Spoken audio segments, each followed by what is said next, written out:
I'd sit at work, and my problems were so massive. They would swarm around my head like a swarm of hornets, stinging me, and there was no escape. So I started to think about suicide. Finally, she left. She took the baby, she took my daughter, and she came back up to I think she was at Center Hall.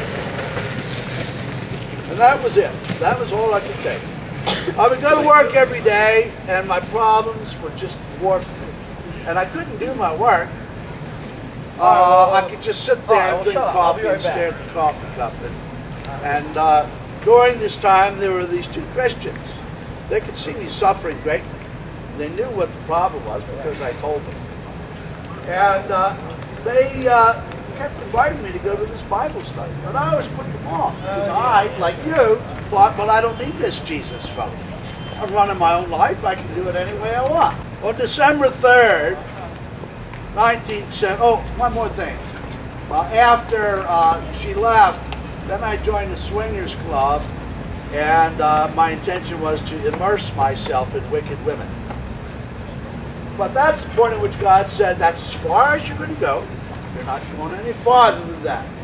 And so I'd come home from work every day, and I'd get drunk, and I'd get stoned, and I'd sit down with the magazine, which had all these ads for different women, the different peccadillos. And I would try and make the decision between the twins in New Jersey and the housewife in Allentown. And I couldn't do it. Now we're talking about risking an entire whole dollar to respond to one of these ads. And I couldn't make the choice between the twins in New Jersey and the housewife in Allentown. That's the point at which I believe God said, that's as far as you're going to go. You're not going any farther. I suppose if I had succeeded in immersing myself in wicked women, then I wouldn't have actually been able to get saved. I would have been off the precipice and doomed into the pit. But anyway, on December 3rd, 1974, that was the day I was going to kill myself. I would sit at work and I'd make the plan. I sat, we were on the 4th floor, there was a window right behind my desk. Stand up, turn around, open the window, jump. I had it all planned. That morning, I was going to do it. I was going to kill myself. That morning, one of the Christians came in to me and he said, you know, bro, you and I have something in common. I said, what's that, Jim? He said, well, my wife told me she's going to divorce me and marry our pastor. And I just sort of went, tisk. That's just too bad, Jim. You know, but I had my own problems. My daughter was taken away, and I couldn't stand that. So, right around noontime, I was right at the point where I was going to do it. I was sitting there thinking, just stand up, turn around, open the window, and jump. You can do it. At noontime came around, and Jim stood up and he said, Bob, it's noontime, we better get over to the Bible study. And it's at that point that God spoke to me audibly for the first time. He said to me, he's been married for 14 years. He's got 3 daughters. His wife is leaving him for another man. You've been married less than a year and a half. You've got 1 daughter. Your wife isn't leaving you for another man. She's just leaving you. But he still has time for me. The sound of his voice drove me under my desk. I pulled myself back up. Wait up, I want to go with you. So I went with them to their Bible study. And I remember asking a multitude of questions. And I remember that they answered the questions, but I can't remember the answers or the questions, nor can I remember the next 7 days. They're just blotted from my memory. But the following week, I went back with them to their Bible study, and they began to talk to me about making Jesus Lord of my life. Wait, I have a question. No, it's a good one. You said that God spoke to you when you were sinning. Was your heart already open to Him, or? Oh, at that time, I thought I was a spiritual person. Okay. Although I consider my spirituality more along the lines of New Age spirituality. I thought I experienced spiritual things when I did drugs, which actually you do, but you don't realize that they're not good spiritual things. But anyway, I went back with them the following week, and they began to tell me, now I'd always believed that Jesus was God and that he was the Son of God and all that. I've been raised in the church.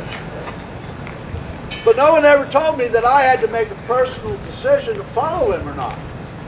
And that's where they began to tell me, you've got to purpose in your heart that you will obey him, that you'll follow him.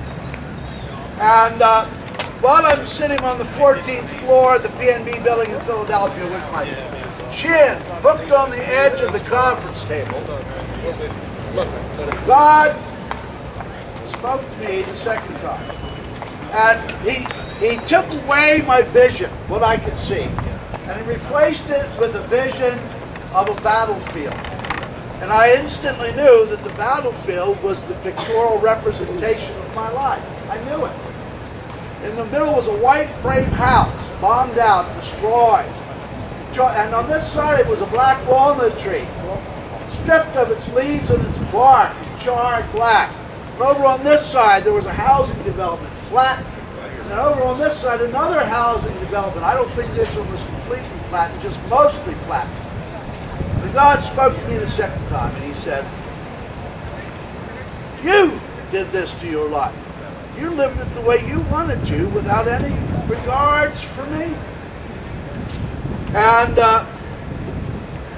so I turned to the fellow who was beside me. His name was Charlie. I couldn't see him at that point. All I could see was the destroyed housing development. And I said, if I accept Jesus as Lord of my life, I said, really heal my marriage. Charlie said, yes, he'll heal your marriage.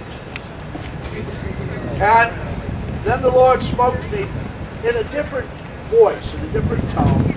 And he basically told me I was at my last, the last chance.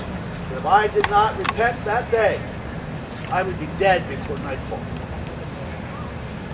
So I was pretty highly motivated at that point. And so I began to pray. I said, Lord, I said, take my life. It's broken. Fix it. I didn't know how else to describe it. It's just destroyed. I said, and I just kept praying over and over, Lord, it's broken. Fix it. It's broken. Fix it. They didn't know what I was talking about, but they couldn't see what I was looking at. It's broken. Fix it.